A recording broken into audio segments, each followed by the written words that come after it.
So, New Japan continues on with their Best of the Super Juniors and World Tag League alternating night tournaments. And today we are going to be covering night 6, 7, and 8.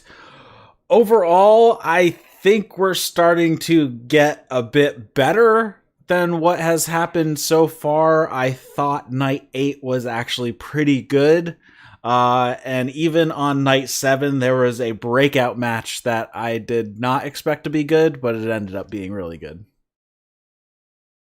There's some good stuff on these shows. I thought night 6 was a lot of it was middling, but especially the Super Junior show. There was some good stuff, and then there was also quite a bit of good stuff on night 8. So, yeah. Yeah, so on night 7, the biggest thing that stood out was Doki versus Hiromu.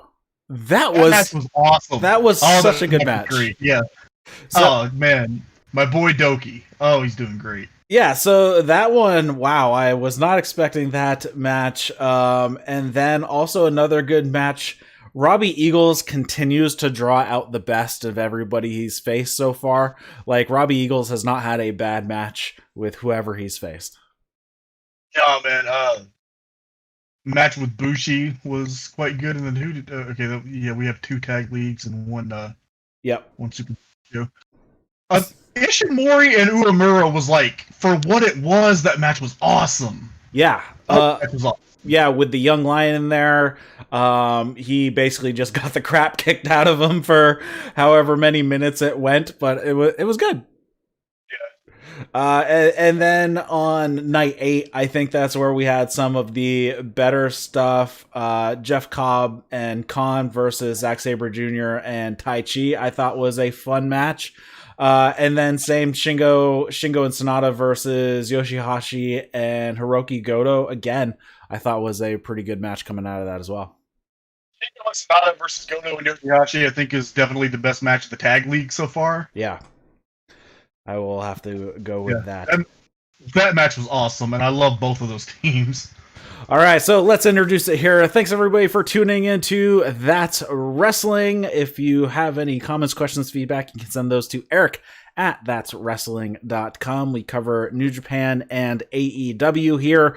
And if you want to come hang out, there is a Discord. The link is in the show notes in the description. If you're watching this on YouTube, you can get it as a podcast on all your favorite podcast apps. But if you're listening as a podcast, head over to the YouTube channel because we do this show live over there. So if you hit the bell notification, it'll let you know as soon as we schedule a live stream, which is important when it comes to New Japan stuff because New Japan is all over the map, which means our schedule is all over the map as well for New Japan. Thursday night tends to be AEW Dynamite review, and that's going to be a good one this week with the huge match of Moxley and Kenny Omega coming up tomorrow, so that should be a fun show. Biggest main event in Dynamite history, man. I'm excited. So we'll be talking about that on Thursday, and with me tonight I have Trae Wisecarver. How's it been going? Not too bad. Trying to finish up the semester with my classes, and then have a little break and try to teach better next semester. Yeah, we have some weird weather coming through in New Hampshire. It's going to be up to like 74 on Saturday or Sunday, which is insane for December. So we have finally gotten a cold snap here in Houston, which is like not normal, but it's been cool this week. And today my wife said there was a flood warning, and we're sitting outside and it's dry as a bone. I'm like, from what?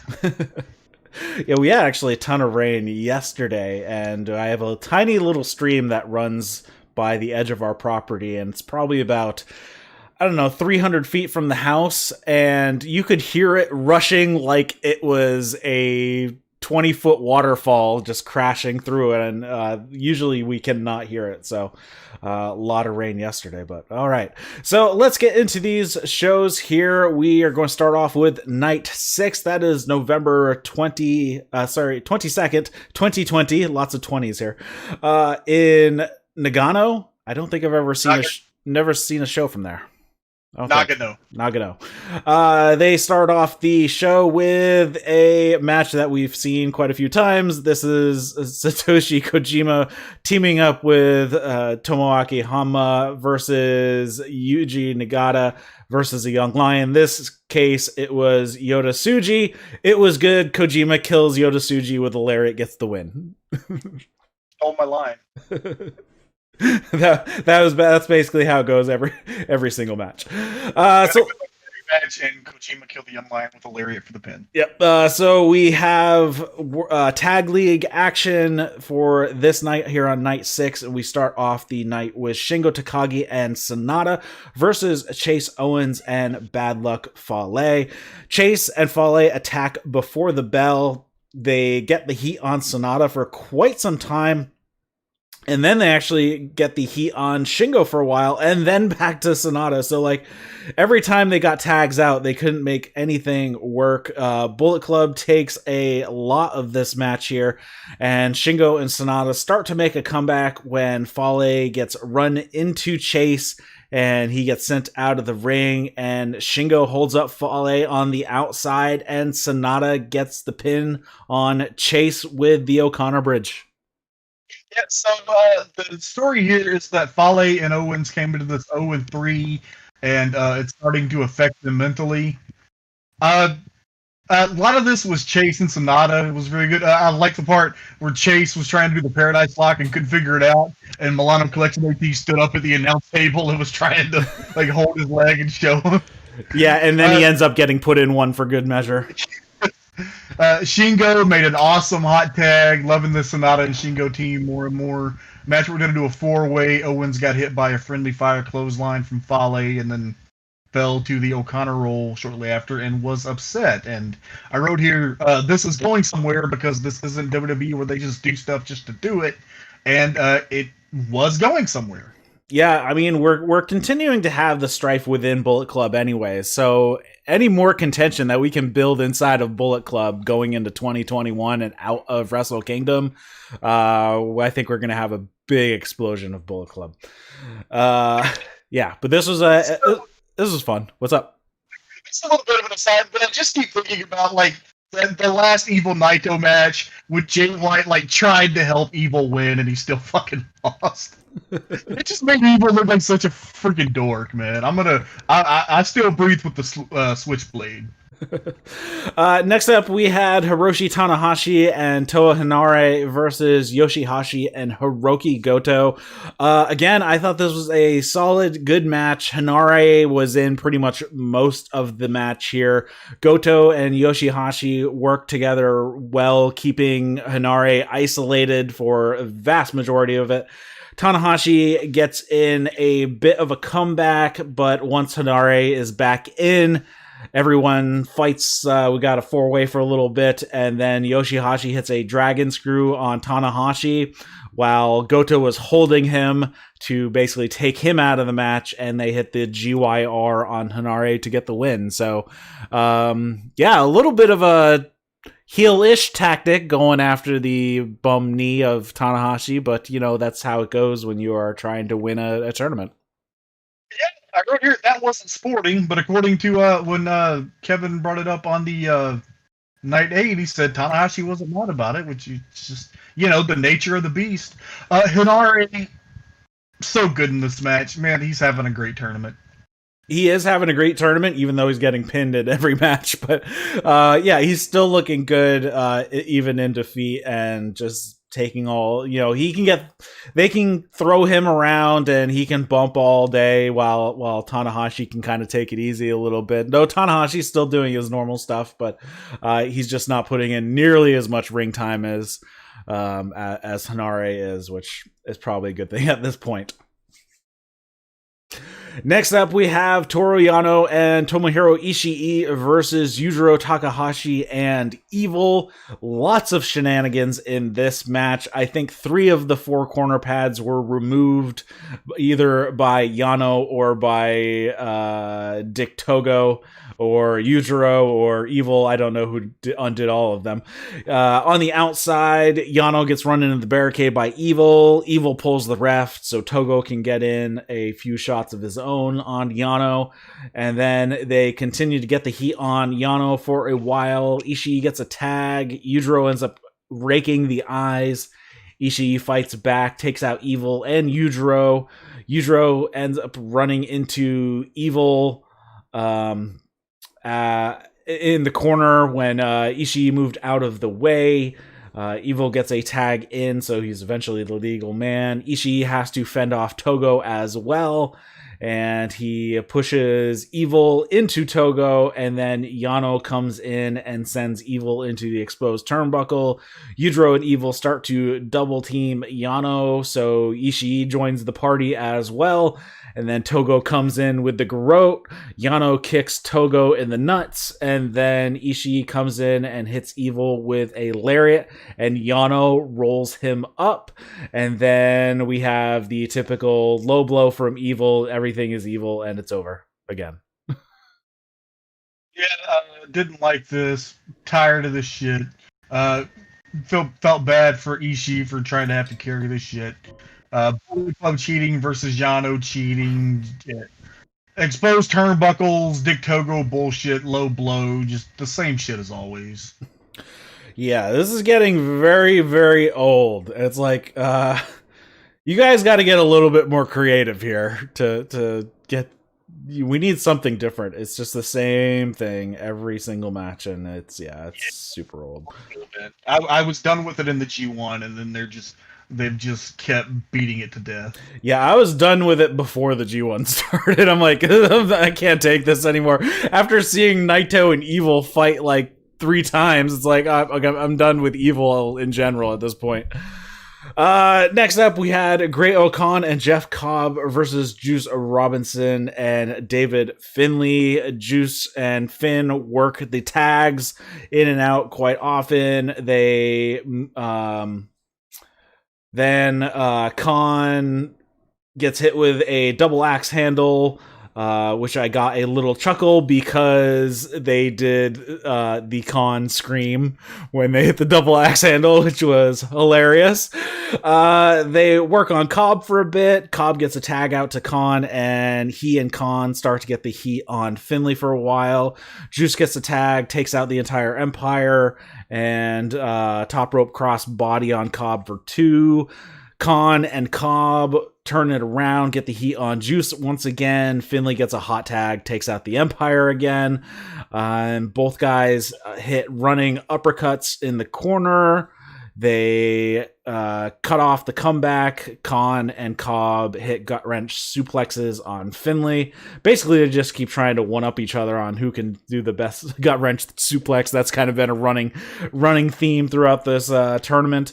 Juice gets a tag. Khan low bridges it to the outside. Double team on Cobb from Thin Juice. Khan comes in, gets double teamed as well, and then Juice hits a cannonball on Cobb, and then Juice gets hit by the Eliminator from Khan.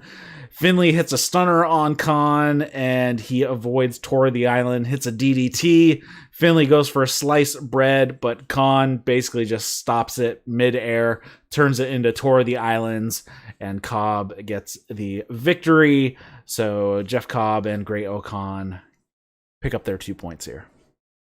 I'm starting to like this team of Jeff Cobb and the Great O'Khan.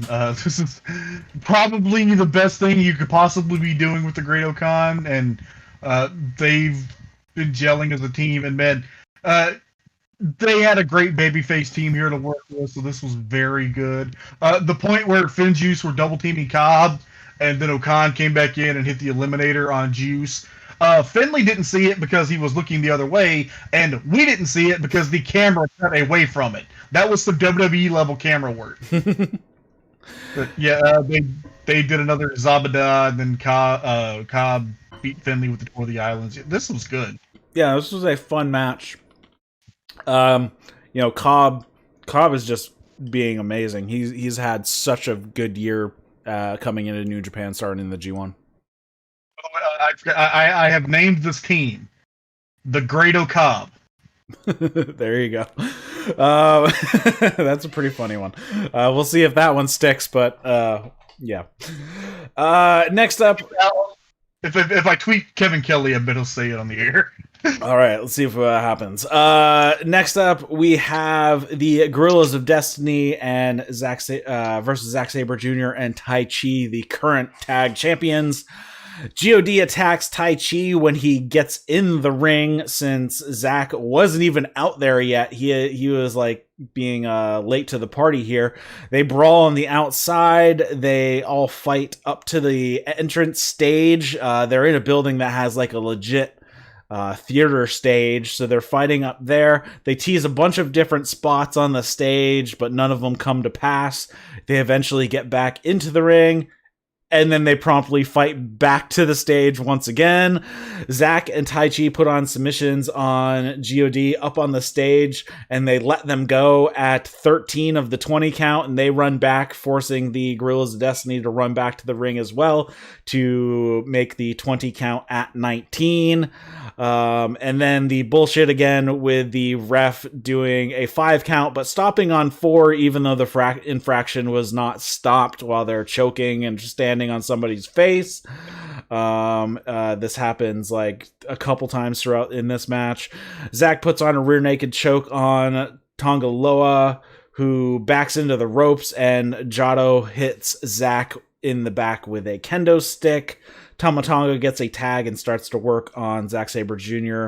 We have a breakdown with all 4 guys in the ring after that. Tongaloa hits a power slam on Zack, and then Tongaloa works a rear naked choke of his own. Tongaloa and Taichi go back and forth to a double down, and then Zack and Tama Tonga work together for a bit. God hit Guerrilla Warfare for a 2 count. Zack escapes a magic killer, but then catches a stun gun attempt into an armbar. And then Tama Tonga has to fight out of that. He puts the Scorpion Deathlock onto Zack. Zack counters that to a knee bar. Jado pulls the ref, and Tama Tonga starts to tap. So Zack lets go of the hold, and of course the ref gets hit at this point. Taichi chokes Tonga Loa with the mic stand. Jado tries to hit Taichi with a kendo stick, but Taichi blocks it with the mic stand. Jado gets kicked in the balls for his troubles, and then Zack grabs the kendo stick and starts beating the crap out of Tonga Loa until Tama Tonga runs in and punches Zack right in the face with the iron glove that he had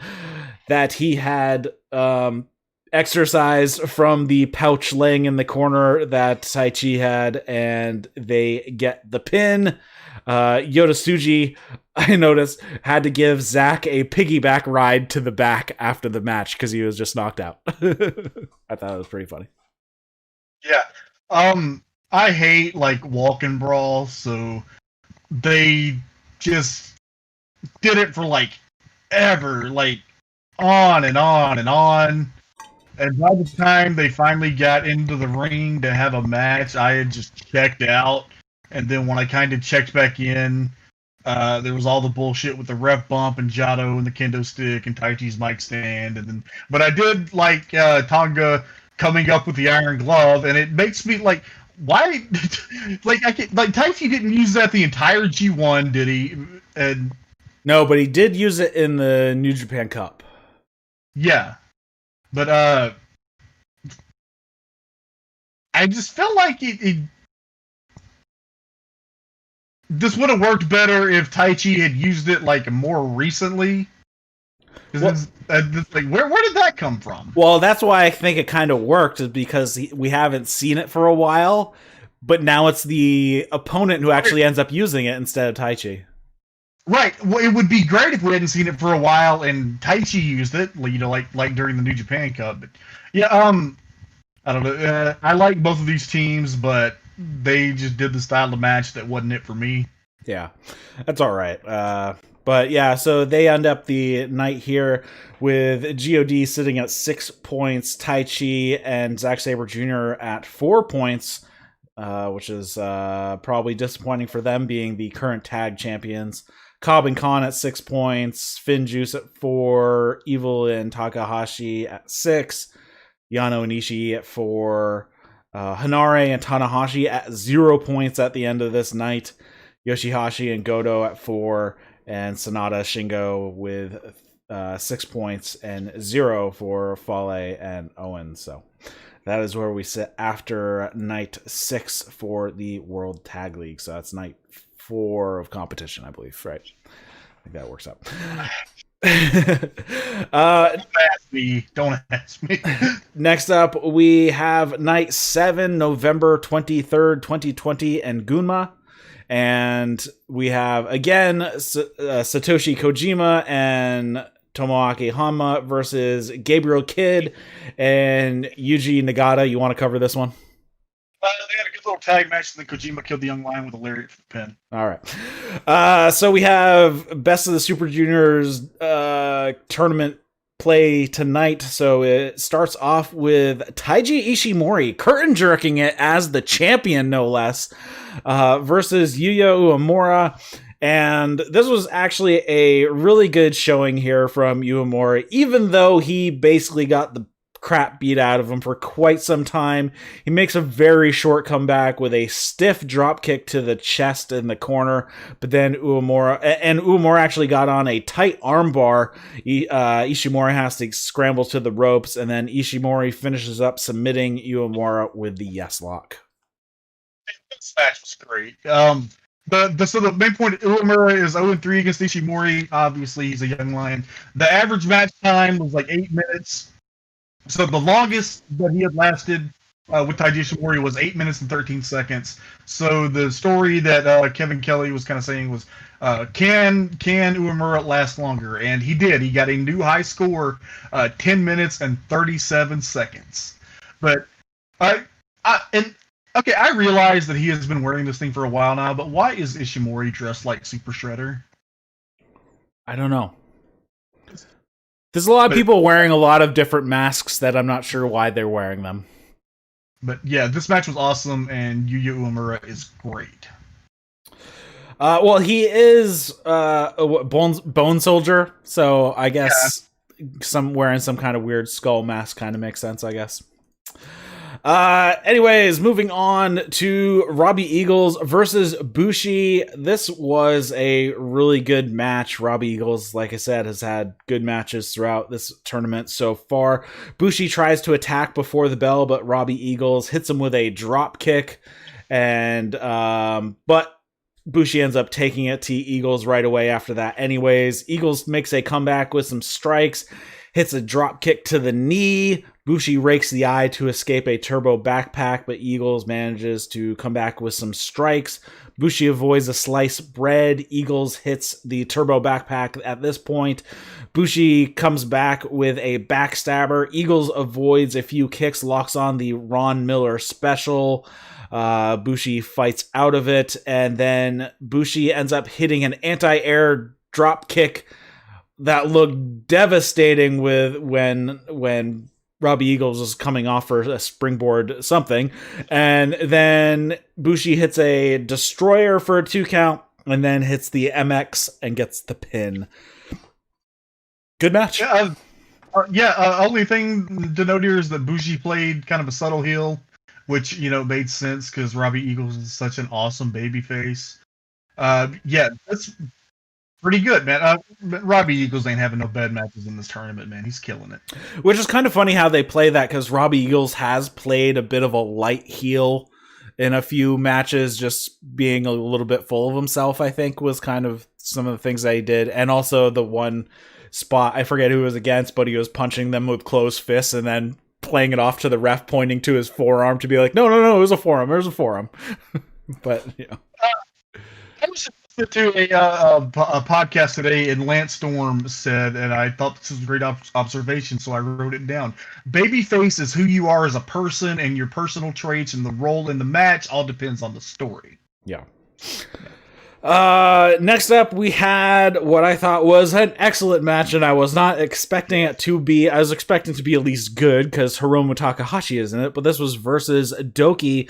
Doki attacks before the bell.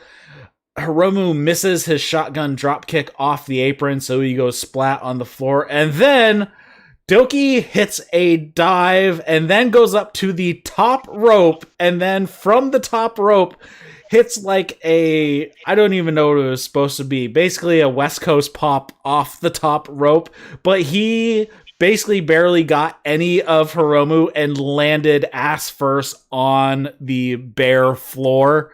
That looked like it sucked.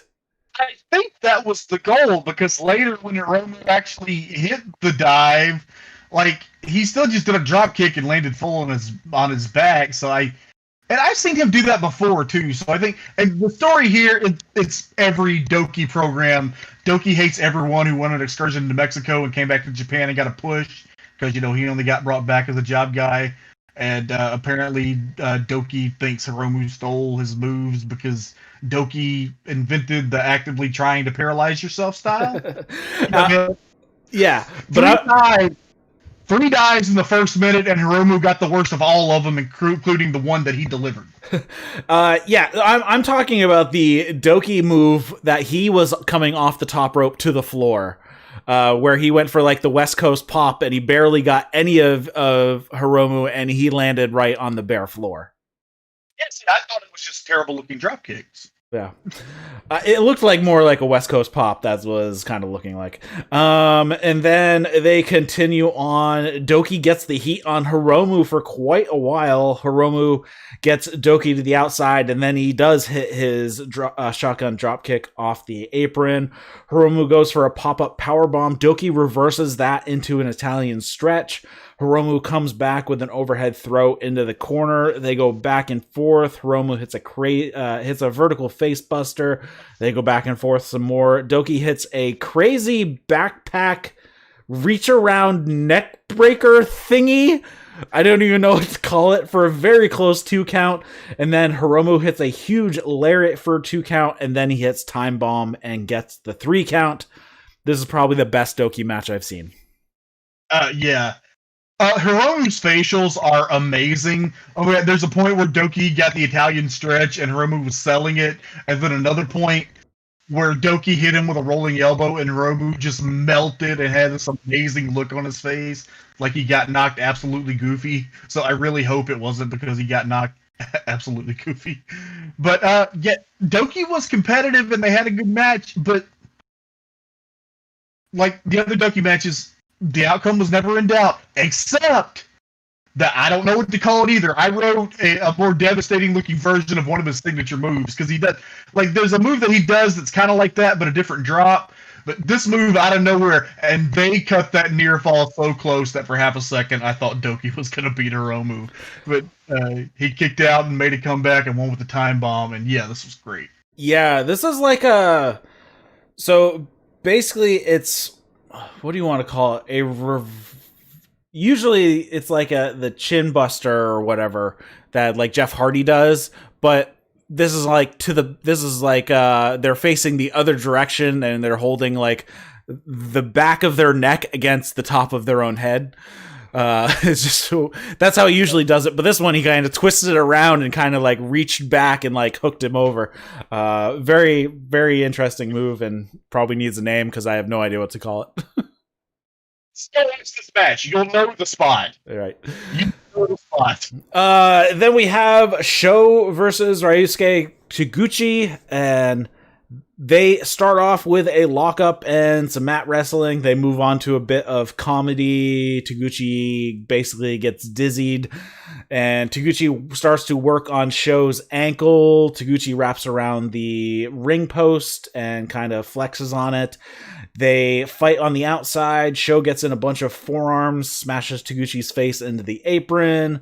Back inside, they exchange strikes. Taguchi hits some hip attacks. Sho reverses a couple of them into atomic drops, and then Taguchi hits a springboard crossbody to the floor. Flying hip attack off the second rope for a 2 count. Taguchi hits a knee breaker, and then Sho catches a Bomaye and then Sho hits a spear for a double down. Sho hits 2 German suplex, puts on the armbar. Taguchi escapes, puts on the ankle lock. Sho goes back to the armbar. Taguchi goes back to the ankle lock. They say that Taguchi actually has never lost to Sho ever during this match. And then Taguchi tries the Dodon a couple times. And then when they're in kind of a roll-up situation, Taguchi tries to pull his own pants down because it's been working for him so well for the past couple matches. Sho pushes them back up. They exchange a few pin attempts. At least Taguchi had underwear on this time, so we didn't see total Taguchi bare ass.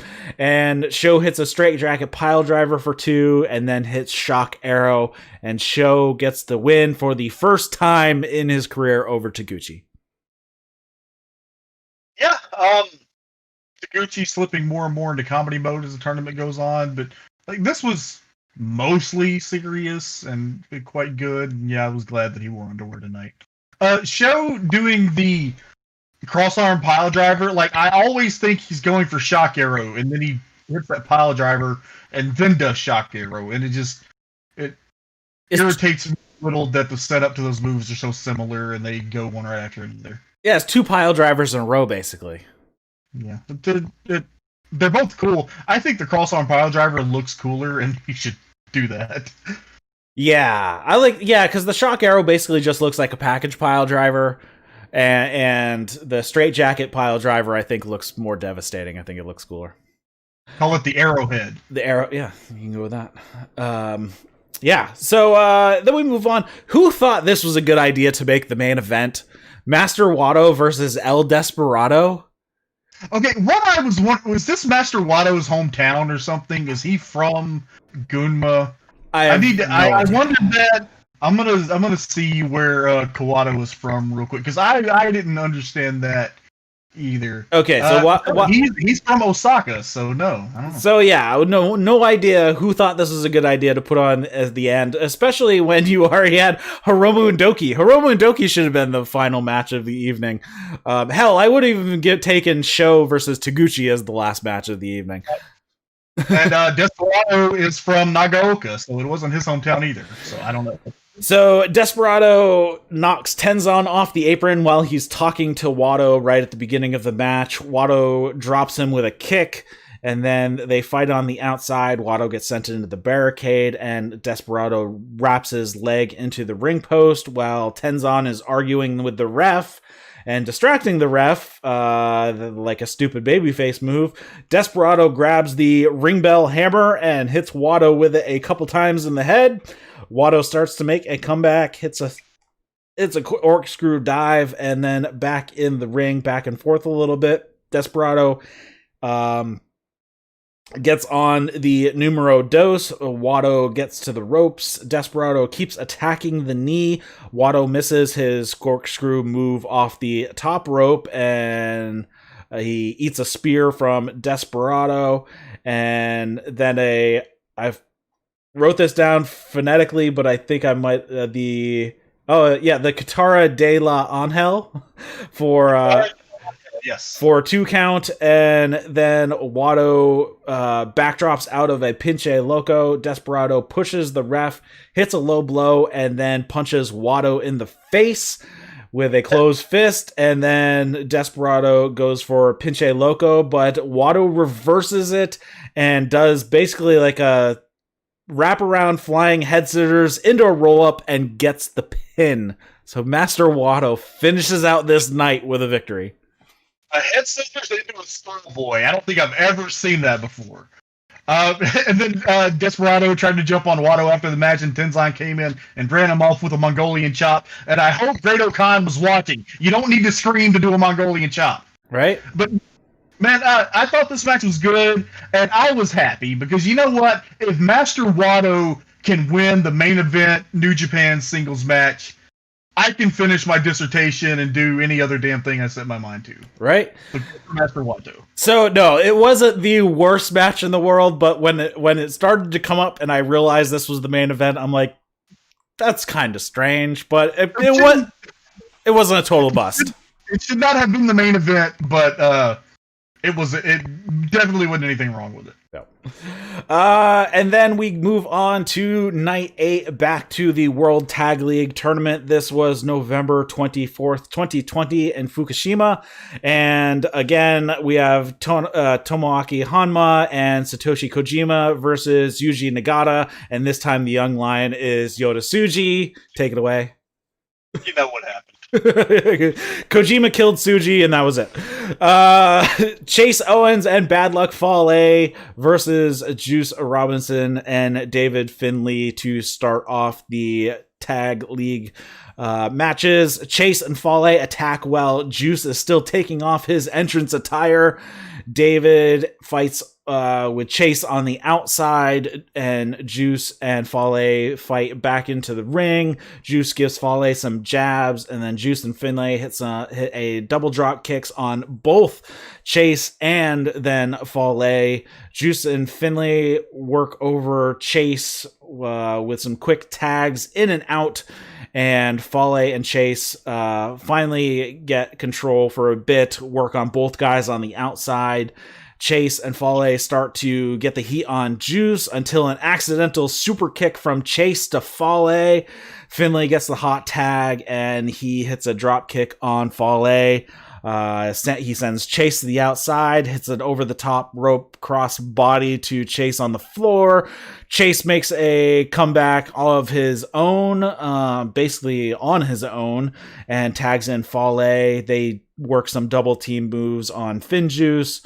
Juice avoids a package pile driver from Chase, but gets hit with the hand grenade from Fale.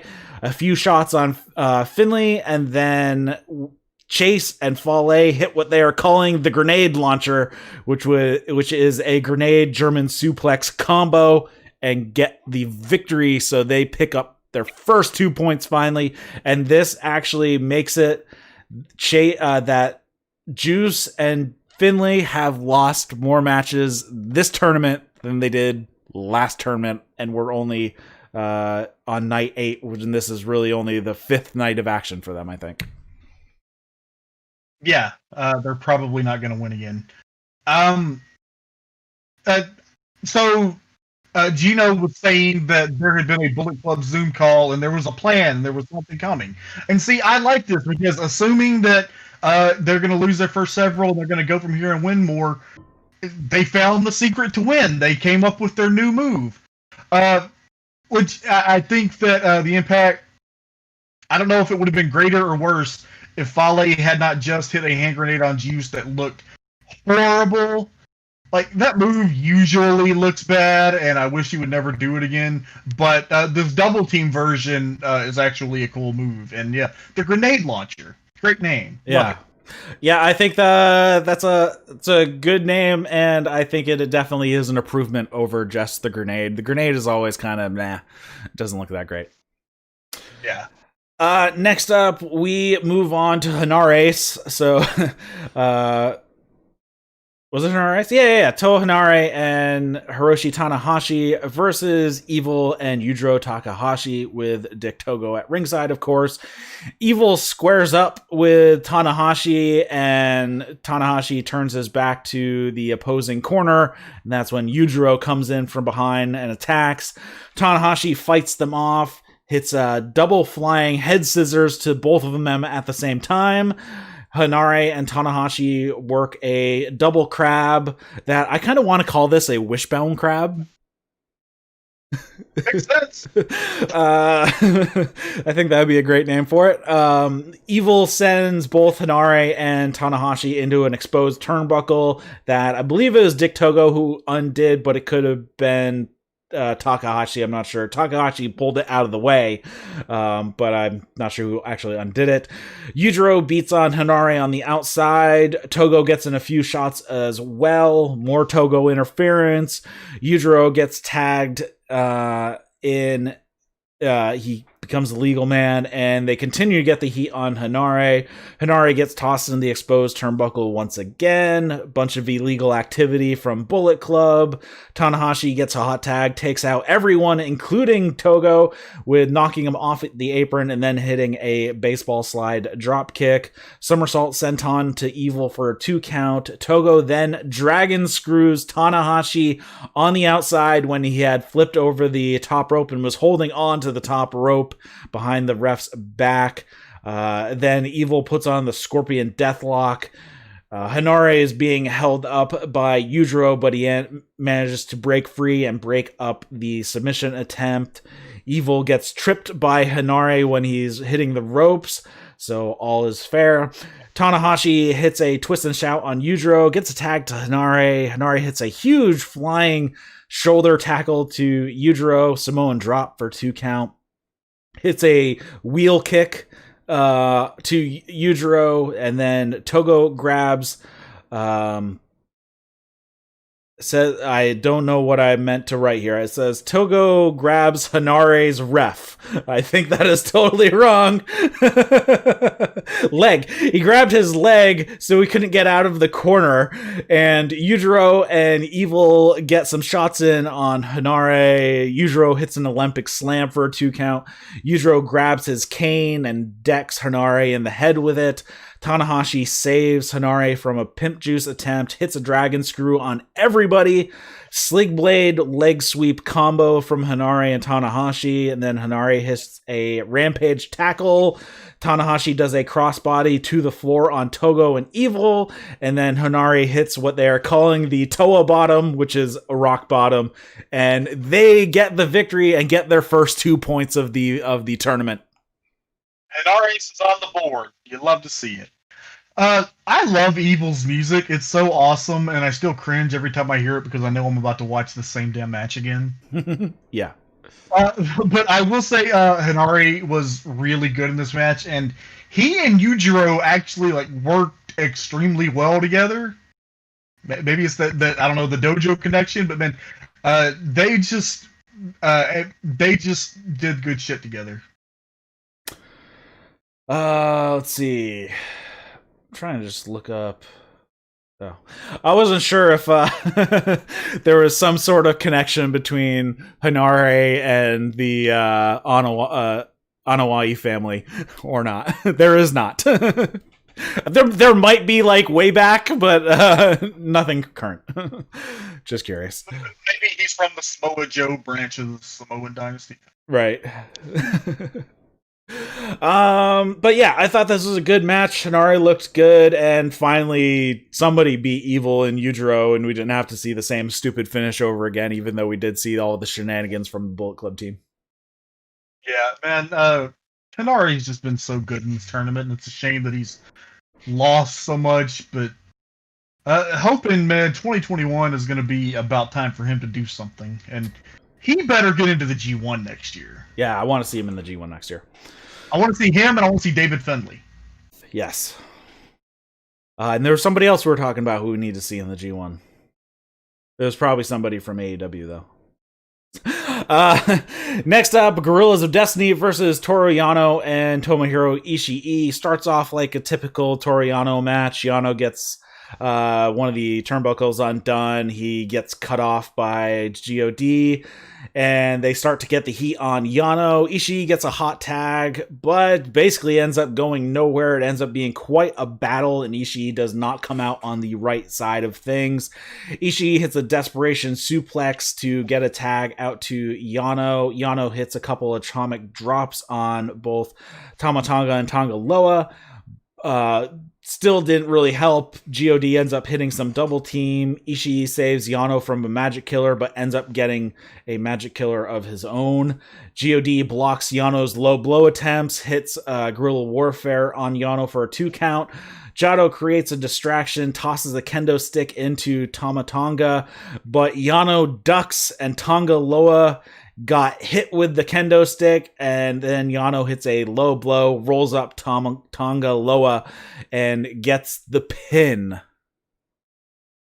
I thought this was good, but Yano gonna Yano, but I didn't think it was egregious in this match. Ishii's awesome. God are really, getting over with me. It occurred to me that if Tangaloa is a Gorilla of Destiny and he is the Silverback, does that make him a gorilla? Yes. Okay, just making sure. Just make sure you spell the words correctly. And did you mention the KOPW 2020 trophy got broken? And I did not. I saw that on Twitter. What happened?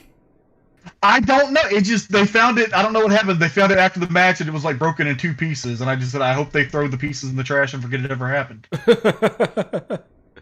Yeah, that trophy is god awful. It's just not good. But as far as this match went, I thought it was fine. It started off with Yoshi-Hashi shenanigans. Not Yoshi-Hashi, Yano shenanigans, but eventually got back into serious territory. Obviously, he gets a few little comedy things in here and there, but I thought it was really good how Ichii did not really get things going at all throughout this match, just kind of showing how dominant Gorillas of Destiny were in this match. But in the end, one little slip up, kind of a little bit of ego on their part when Tama Tonga tried to hit Yano with the kendo stick and ends up hitting Tangaloa instead. And then that's all she wrote right there. One little mistake caused Gorillas of Destiny, even though they're completely in control, cost them the match here. I'm still picking God to win the tournament, but they got another loss here. But yeah, this was good, entertaining.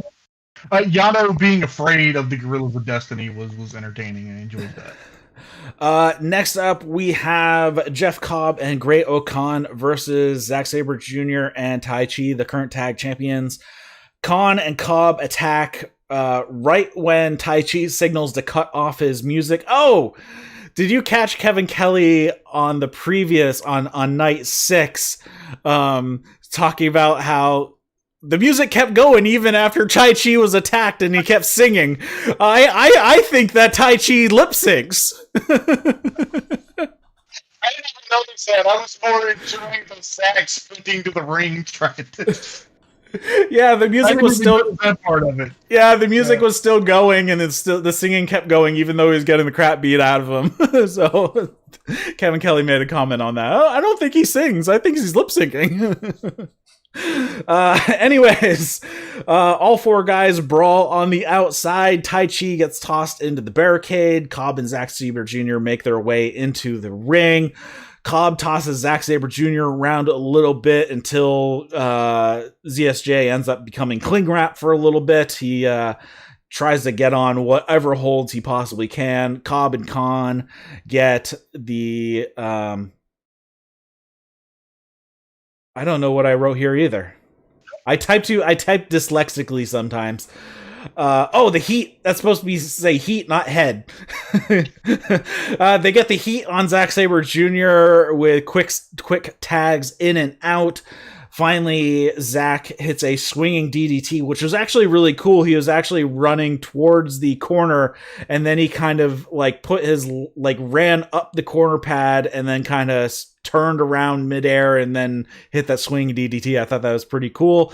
He and Cobb, and gets a tag to Taichi. Taichi and Cobb jockey for position. Taichi hits an axe bomber on Cobb, and Cobb basically sells it like a fly landed on him. Taichi does manage to hit a head kick and then a Saito suplex to a double down at this point.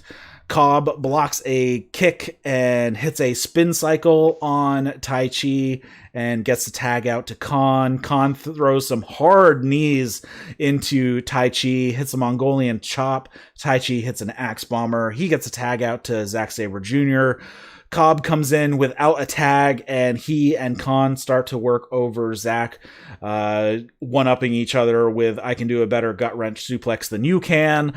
Taichi makes the save for Zack by intercepting Khan at one point, and then Khan goes for the eliminator on Zack. Zack turns it into a flying armbar, and then Zack and Taichi double team Khan, and then eventually hit Zack Mephisto to get the victory. So tag champions get the point here.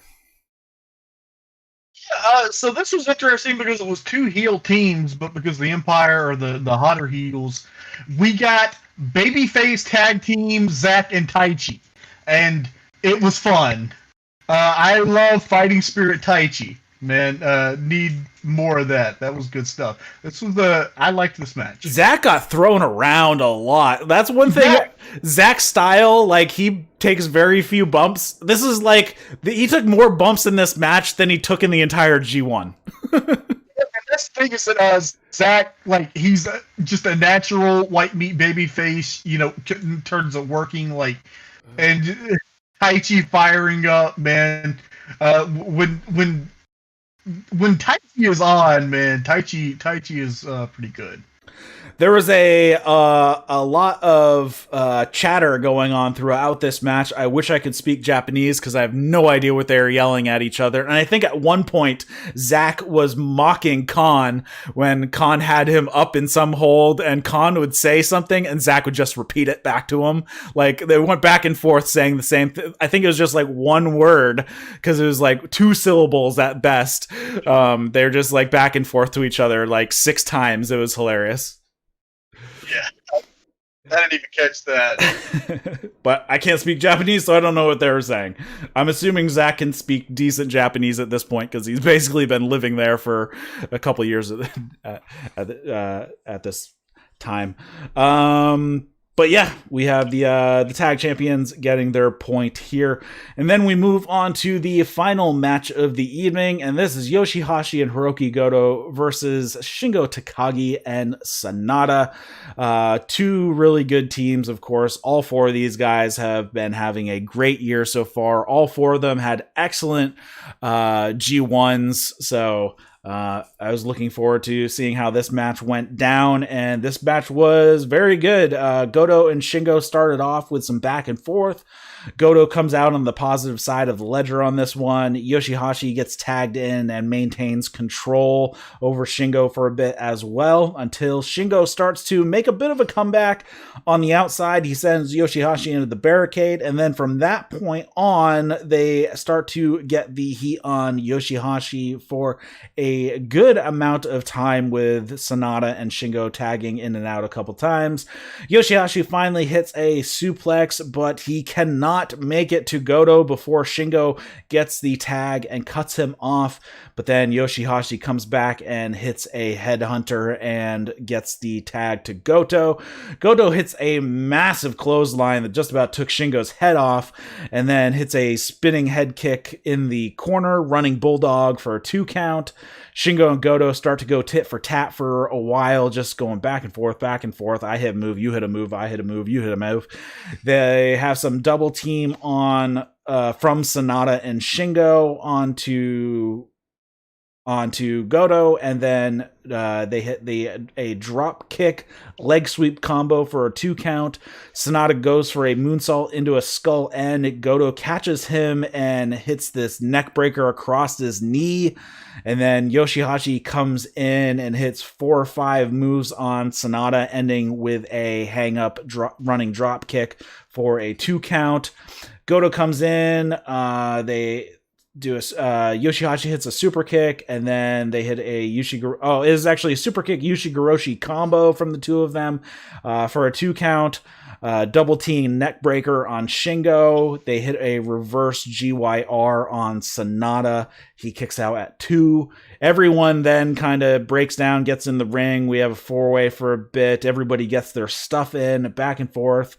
Shingo saves Sanada from a GYR. Yoshi-Hashi gets laid out with a pumping bomber after actually resisting the first one. And then a TKO from Sanada on Yoshi-Hashi for a 2. Yoshi-Hashi reverses a couple of skull ends into roll-up attempts until Sanada finally gets on the skull end, and then he pulls it to the ground, gets the hooks in, and Shingo wraps up Goto on the outside so he can't come in, and Yoshi-Hashi is forced to submit. So Shingo and Sanada get the victory here. Yeah, so Shingo and Sanada have low-key been the best team in this tournament. Goto is reliably great. Yoshi-Hashi is having his best year. So, man, this was good right from Jump Street. And they are the first team to make it to 8 points. Yes, Shingo and Sanada are in the lead. Shingo and Goto embraced each other in beautiful violence. Great athleticism between Sanada and Yoshi-Hashi. Not that Yoshi-Hashi can match Sanada athletically, but they work well together. We've talked about what a great team Shingo and Sanada are, but man, Goto and Yoshi-Hashi have turned into a damn fine tag team. I really like this. Yeah, they're co-champions together, right? For the 6-man. Yeah, the Never Sixes. Yeah. So yeah, I think it works out, and that's Yoshi-Hashi's first title in New Japan as well, I believe, right? Yeah. So yeah, good team from the two of them. I like to see this particular Chaos team. I think they work well together, and especially if they are gonna kind of stay out of the singles picture for a while, they could definitely be players in the tag division. They already are for the 6-man, but I think once they drop the 6-man, these two going off on their own as a duo and kind of working their way and see if they can at least sniff the gold, if not even capture the gold, maybe in the next year or so. They did challenge. They were Dangerous Techers' last challenges, and they put up a good fight. But dude, you could do so much more with this tag division. You've got good teams. You just got to put a little bit of effort into keeping a division more than just for one tour a year. Right, and I think throwing kind of these mashup teams together and not keeping them together for long term or whatever. We have Guerrillas of Destiny. They're the only exclusively wrestle tag. Whereas everybody else, I'm looking down this, they all do singles matches as well. Whereas, GOD are the only ones who only do tag matches. You never see the two of them in singles matches. Unless you watch New Japan Strong. But, right. I had something I was going to say. That's why GOD are going to win this tournament, because they are the tag team specialists. I mean, it makes sense. They're sitting at 6 points here. Like I said, Shingo and Sanada are the first and only team sitting at 8 points at the end of night 8. Yoshi-Hashi and Goto sit at 4. Khan and Cobb and the Dangerous Techers at 6. Same with GOD and Yano Ichii. And Evil and Yujiro also at 6 points. And then Henare, Tanahashi at 2 points. Fale and Owens at 2 points, and Finjuice at a poor 4 points. 3 losses and 2 wins for the last year's winners. Unfortunate, man. And then we didn't really talk about the point totals for the juniors, so let's just take a look at that real quick. Ishimori, the current champion, has 6 points after 4 matches. Uemura has 0, of course. Bushi, Robbie Eagles have 4. Hiromu has 6. Doki has 0.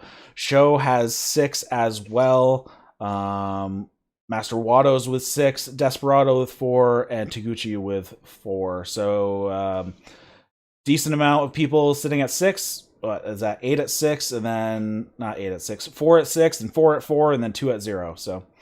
We'll see how that plays out in the next few days as well. Still anybody's ball game in both tournaments. I like that New Japan has been doing really well getting up the English commentary quickly. That has been a big improvement over the G1, where we were waiting up to 3 days sometimes. They had a match yesterday, and the English commentary is already up as of right now. So, and I believe, did they have a show this morning? I thought they were supposed to have a show this morning. I think so. It is not up on the video on demand at the moment, so maybe there is a show tomorrow. There's a show tonight. Yeah. Right. In June, what are we looking at? Osaka. Yeah, in about 8 hours. So yeah, that's the Yeah. next one. For some reason, I thought they had one this morning, but I guess not. But yeah, like I said, they have the English. They have the English up for Monday's show already. So much quicker. Glad to see that. Hopefully, they can maintain that while the pandemic continues and Kevin Kelly is recording from home. That is he going to Japan for Wrestle Kingdom? From what it sounded like, yes, he will be actually at Wrestle Kingdom. Which means that he has to get there before Christmas to get the 2 weeks in. Are you you guys doing things for Christmas? We just decided we're just gonna stay home. All of our family lives here, so we're basically going to do drive-by Christmases. Drive by, drop off presents, say hi at a distance, and move on to the next one. Basically.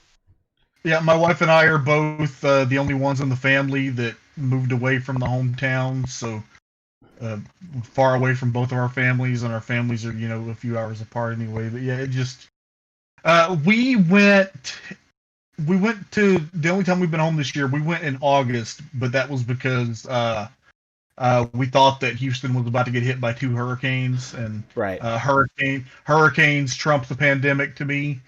But yeah, we didn't go for Thanksgiving.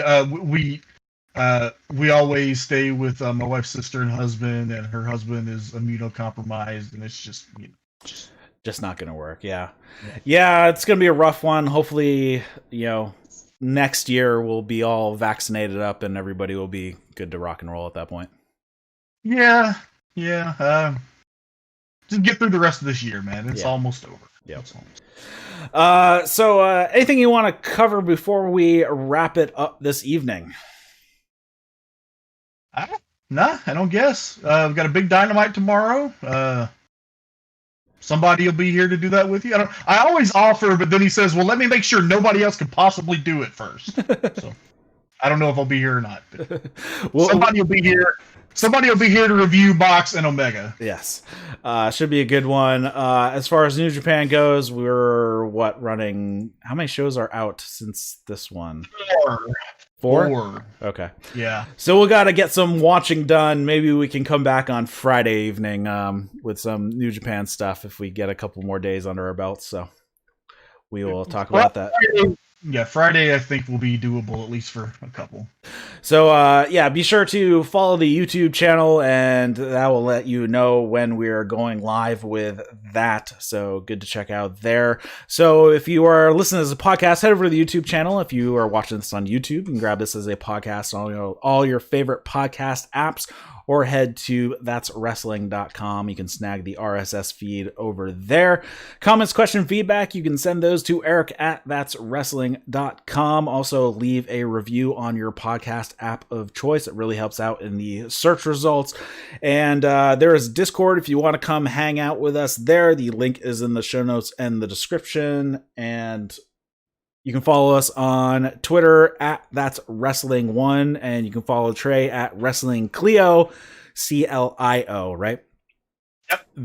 That is also in the description, so you can find him. So for Trae Wisecarver, my name is Eric LaRoche, and you've been watching and listening to That's Wrestling. See you later, guys. Bye.